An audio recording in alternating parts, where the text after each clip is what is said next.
Gopa. Now we have the last speaker. Sadly, she can't speak because of laryngitis, but she has Anjali, who has very sportingly agreed to speak out the lecture she has prepared.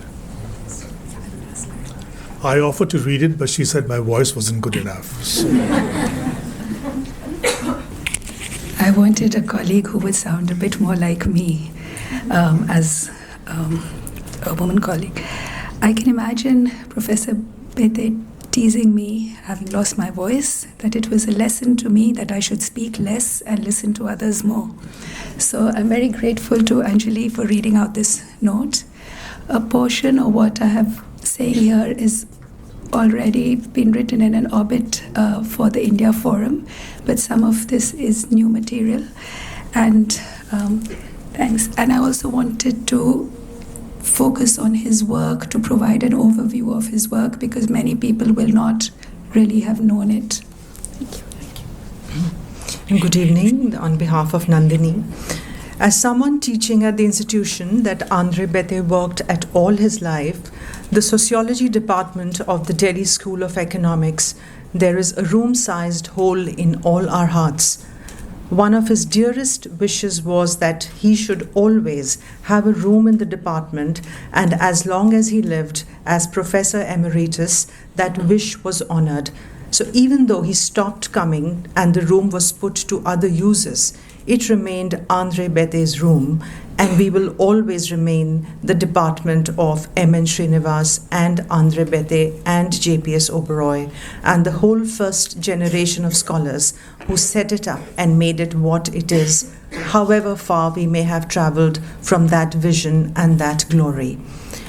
Béteille, like others of his time, represented a kind of Nehruvian social science where one could be independent, non-aligned, and also global.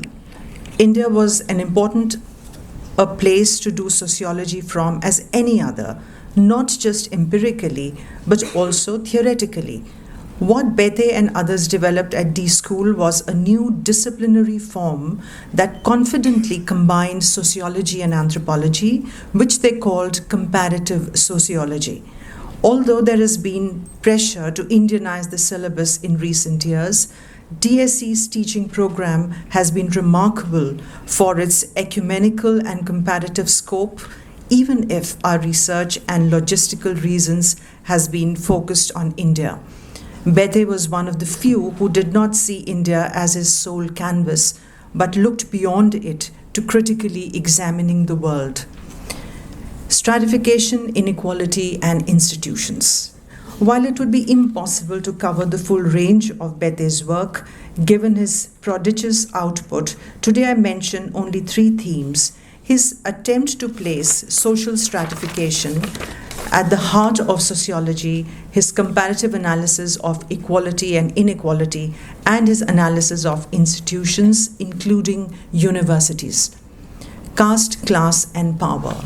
First published by the University of California Press in 1965, had a deceptively simple argument that traditionally in Tamil Nadu, but also more generally in Indian villages, there was a strong overlap of caste, class, and power, with Brahmins dominating all three fields.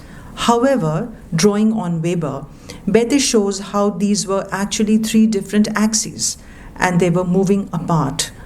Power was moving to the backward classes politically, but through party politics and the panchayat system, and there was class differentiation even among the Adi Dravidars or Dalits, in an anthropological field dominated by kinship and religion and ritual understanding of caste.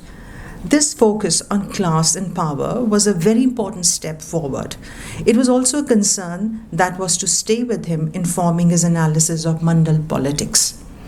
His continuing concern with equality and inequality led to three important books: Castes, Old and New, Essays in Social Structure and Social Stratification in 1969, Inequality and Social Change 1972, and the Penguin edited volume, Social Inequality Selected Readings 1969. Béteille not only reflected on stratification in India, but was able to scrutinize the West for its pretensions to equality. His critique of Dumont in an essay titled Homo Hierarchicus, Homo Equalis, in The Idea of Natural Inequality and Other Essays, OUP 1983, takes on not only an idealist view of society, Dumont's purity pollution principle, but also notes sardonically someone who grew up in an India that was still a colony of Britain is not likely to be easily convinced that Homo hierarchicus is uniquely Indian or that the European is the essence of Homo equalis. He was one of the first sociologists to bring the enactment of the Constitution into his analysis of society, noting the change in ideas and identities it had introduced. Although his views on affirmative action invited accusations of being conservative, his essay on the idea of natural inequality is also a sustained critique of the idea of merit that has informed upper caste anti-reservation politics. What he was interested in was passing the idea of equality and inequality in their multiple dimensions. He was also willing to rethink some of his earlier positions. I reproduce an email exchange I had with him in May 2012. Béteille: I'm thinking of writing a new paper which I would like urgently to discuss with you. The title of the paper will be The Moral Basis of Identity Politics.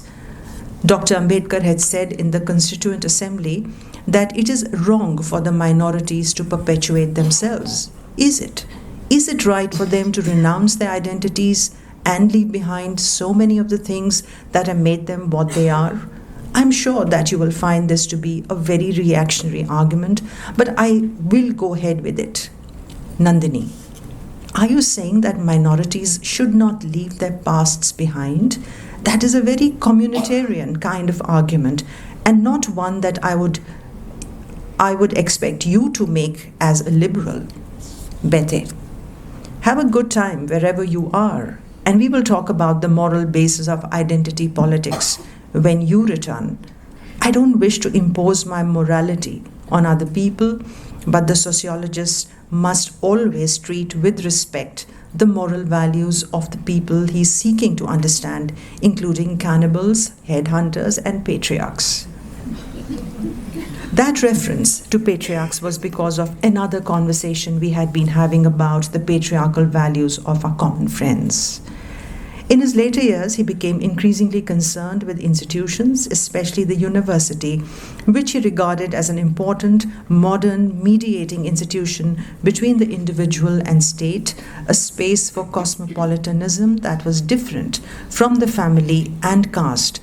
Precisely, he noted that Delhi University was likely to follow the same pattern of institutional decline as other universities in India. This is from Antinomies published in 2000. As always, he was realistic enough to know there were no quick fixes. Autonomy and academic integrity required dedication. What I will remember him most for is not just his personal kindness and generosity to me, but also his intellectual commitment to see things as they are, not as one might wish them to be. That is a much harder task than one imagines.